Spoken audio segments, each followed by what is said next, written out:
दोस्तों, उत्तर प्रदेश के राज्य कर्मचारियों के लिए गुड न्यूज़ निकल कर आ गई है। कल योगी कैबिनेट में एक बड़ा फैसला लेते हुए नई तबादला नीति 2024-25 को दे दी गई है हरी झंडी।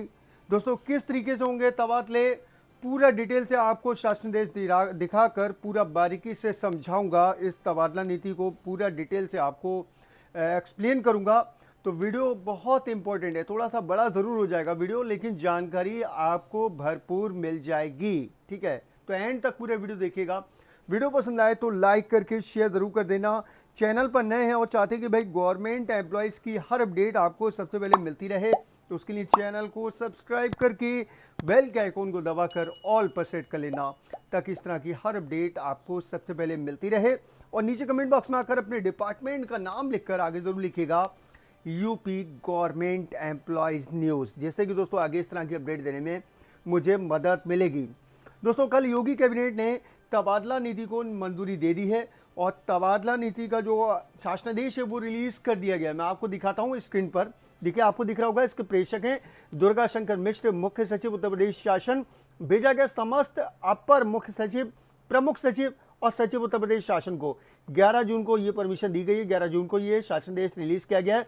लिखा हुआ सरकारी अधिकारी और कर्मचारियों की वार्षिक स्थानांतरण नीति 2024-25। ठीक है, अब यहाँ पर इन्होंने पूरा डिटेल से डिस्क्राइब कर दिया। पहले इन्होंने यहाँ पर लिखा है समूह का एवं खा के अधिकारियों के स्थानांतरण निम्नानुसार किए जाएंगे।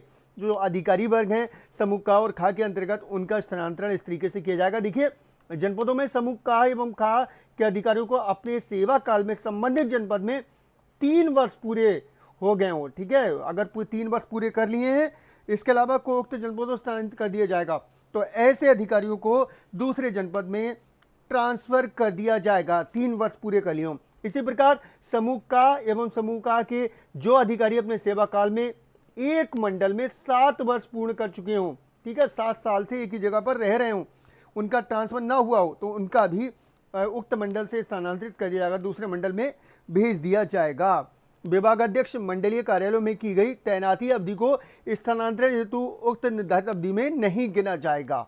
मंडलीय कार्यालयों में तैनाती की अधिकतम अवधि 3 वर्ष होगी तथा इस हेतु सर्वाधिक समय से कार्यरत अधिकारियों के स्थानांतरण पहले किए जाएंगे।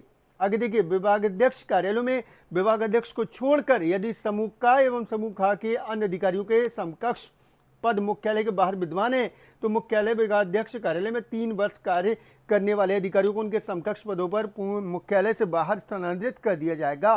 किंतु जनपदों व मंडलों में तैनाती की अवधि को उक्त निर्धारित अवधि में नहीं गिना जाएगा।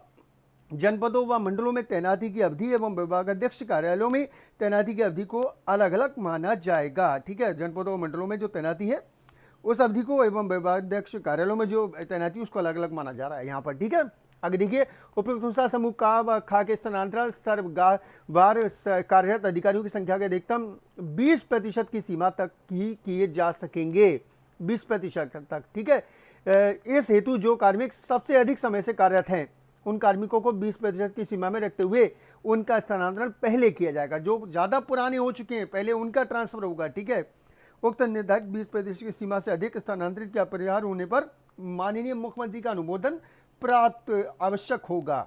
इसके अलावा नीचे की तरफ देखिए, यहाँ पर इन्होंने नीचे की तरफ लिख दिया है स्थानांतरण सत्र की अवधि की समाप्ति के उपरांत अगर समूह का एवं खा के कार्मिकों के संबंध में माननीय विभागीय मंत्री के माध्यम से माननीय मुख्यमंत्री का अनुमोदन प्राप्त कर स्थानांतरित किया जाएगा। यानी कि अगर डेट निकल गई, स्थानांतरण नीति यहाँ पर जो तारीख जारी की गई है उस तारीख से अगर डेट निकल जाती है, तो फिर उन अधिकारी कर्मचारियों का जो स्थानांतरण है वो किया जाएगा यहाँ पर जो मुख्यमंत्री हैं उनके अनुमोदन के बाद ही। ठीक है, यहाँ पर इन्होंने नीचे की तरफ दे दिया है और नीचे आएंगे तो समूह गा एवं घा के कार्मिकों के स्थानांतरण निम्नानुसार किए जाएंगे। समूह गा और घा के जो कर्मचारी उनका स्थानांतरण किस तरीके से होगा। समूह गा के कार्मिकों के स्थानांतरण संबंधी विभागाध्यक्ष के अनुमोदन से किए जा सकेंगे। ठीक है, विभाग के जो अध्यक्ष हैं उनके अनुमोदन से किया जाएगा। समूह गा एवं घा के कार्मिकों के स्थानांतरण सर्ववार कुल कार्यरत कर्मियों की संख्या के अधिकतम 10% की सीमा तक किए जा सकेंगे। 10% का होगा। ठीक है, उक्त निर्धारित 10% से अधिक तथा अधिकतम 20% की सीमा तक स्थानांतरण की अपरिहार्य की स्थिति में प्रशासनिक विभाग द्वारा विभागीय मंत्री का अनुमोदन से स्थानांतरण किए जा सकेंगे। ठीक है, विभाग के जो मंत्री हैं उनका लेना पड़ेगा अनुमोदन। इस हेतु जो कार्मिक सबसे अधिक समय से कार्यरत उनको उन कार्मिकों को 10% सीमा में पहले लिया जाएगा। तो 10% कर्मचारियों का स्थानांतरण होगा, पहले उनको लिया जाएगा जो ज़्यादा पुराने हैं। ठीक है, समूह ग एवं घ के कार्मिकों के स्थानांतरण में नीति का अनुपालन सुनिश्चित कराए जाने की स्थिति में माननीय विभागीय मंत्री से भी विचार विमर्श करके कार्रवाई की जाएगी। ठीक है, मंत्री जी का इसमें काफ़ी ज़्यादा यहाँ पर दिया हुआ है कि माननीय विभागीय मंत्री जो हैं उनके विचार विमर्श के बाद ही कार्रवाई की जाएगी।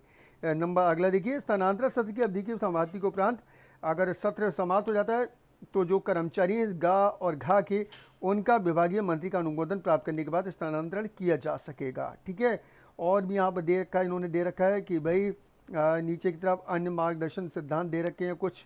ये जो पूरा आदेश है मैं अपने फेसबुक पर डाल दूंगा। ठीक है, वहाँ से ले लीजिएगा। देखिए यहाँ पर लिखा है, संदिग्ध सत्यनिष्ठ वाले कर्मचारियों की तैनाती संवेदनशील पदों पर कदापि ना की जाए। समूह का के अधिकारियों को उनके गृह जनपद में तैनात नहीं किया जाए। समूह खा के अधिकारियों को उनके गृह जनपद में तैनात नहीं किया जाएगा, परंतु प्रतिबंध यह है कि उक्त प्रतिबंध केवल जनपद स्तरीय विभागों और कार्यालयों में लागू होंगे। इसके अलावा भारत सरकार द्वारा घोषित प्रदेश की आकांक्षी जिला योजना से संबंधित 8 जिले हैं, चित्रकूट, चंदौली, सोनभद्र, फतेहपुर, बलरामपुर, सिद्धार्थनगर, श्रीबस्ती व बहराइच एवं प्रदेश के घोषित 100 आकांक्षी विकासखंडों में प्रत्येक विभाग द्वारा प्रत्येक दिशा में समस्त पदों पर तैनाती करके संतृप्त कर दिया जाएगा। 2 वर्ष बाद वह तैनात कर्मियों से विकल्प प्राप्त कर उन्हें स्थानांतरित किया जाएगा। ठीक है, ये क्लियर कर दिया गया है।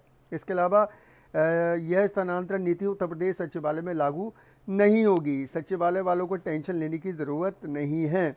यदि किसी विभाग का जनपद में कोई अन्य कार्यालय नहीं है तो शासनादेश दिनांक 13 मई 2022 के अनुसार कार्मिक का पटल क्षेत्र परिवर्तन किया जा सकता है। विभागों द्वारा निम्न परिस्थितियों में भी निर्धारित प्रक्रिया के अनुसार निम्न स्थानांतरण किए जा सकेंगे। तो ये कुछ कार्रवाइयाँ दी हैं, स्थितियाँ परिस्थितियाँ हैं कि भाई किन किन परिस्थितियों में जो है वो स्थानांतरण किए जा सकते हैं। पहली परिस्थिति समझ लीजिए, प्रशासनिक दृष्टि से वक्त अनुसार कभी भी स्थानांतरण किए जा सकेंगे। अगर प्रशासनिक दृष्टि है तो कभी भी स्थानांतरण किया जा सकता है। ठीक है, नंबर 2 पर प्रोन्नति के मौके पर, सेवा समाप्ति के मौके पर, सेवानिवृत्ति आदि परिस्थितियों में प्राप्त रिक्त पदों पर स्थानांतरण किए जा सकेंगे। ठीक है, इसके अलावा किसी अधिकारी कर्मचारी के व्यक्तिगत कारणों जैसे चिकित्सा या बच्चों की शिक्षा के कारण या शासकीय सेवा के दौरान मृत माता या पिता के अवयस्क बच्चों के पालन के पोषण के लिए उसमें भी किया जा सकता है। देखभाल इत्यादि के आधार पर किया जा सकता है ट्रांसफर।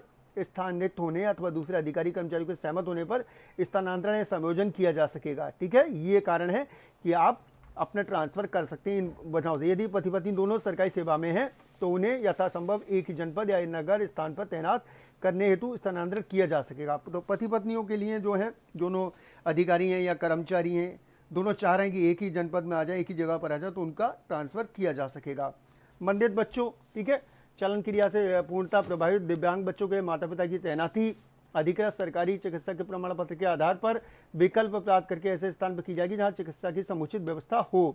इलाज के लिए आप कहीं जाना चाहते हैं, लखनऊ में कहीं इलाज कराना चाहते हैं, वहां आप अपना ट्रांसफ़र कराना चाहते हैं, आराम से करा सकते हैं। दिव्यांग कार्मिकों अथवा ऐसे कार्मिक जिनके आश्रित परिजन 40% अधिक दिव्यांग हो, प्रभावित हों, को सामान्य स्थानांतरण से मुक्त रखा जाएगा। ठीक है, ऐसे दिव्यांग कर्मियों के स्थानांतरण गंभीर शिकायतों अथवा अपरिहार्य कारणों से ही किए जाएंगे। दिव्यांग कार्मिकों के द्वारा अनुरोध किए जाने पर पद की उपलब्धता के आधार पर उन्हें गृह जनपद में तैनात भी किया जा सकता है, विचार किया जा सकता है। ठीक है, इसके अलावा 2 वर्ष में सेवानिवृत्त होने वाले समूह ग और घा के कार्मिकों को उनके गृह जनपद एवं समूह का एवं खा के कार्मिकों को उनके गृह जनपद को छोड़ते हुए इच्छित जनपद में तैनात करने पर यथासंभव विचार किया जा सकता है। ठीक है, वो जहाँ चाह रहे हैं ट्रांसफ़र के लिए वो किया जा सकता है। ठीक है, यहाँ पर इन्होंने लिख दिया है, ये लिखा हुआ शासन स्तर, विभाग अध्यक्ष स्तर और मंडल स्तर एवं जिला स्तर के समस्त स्थानांतरण सत्र 2024-25 में दिनांक 30 जून 2024 तक पूरे कर लिए जाएं। यानी कि ये स्थानांतरण 30 जून तक आपको पूरे करने होंगे। 30 जून तक आपके ट्रांसफ़र जो हैं वो होने हैं। 30 जून 2024 तक आपके ट्रांसफ़र हो जाएंगे। ठीक है, उन पर कार्रवाई करने की बात कर दी गई। आखिरी तारीख है 30 जून।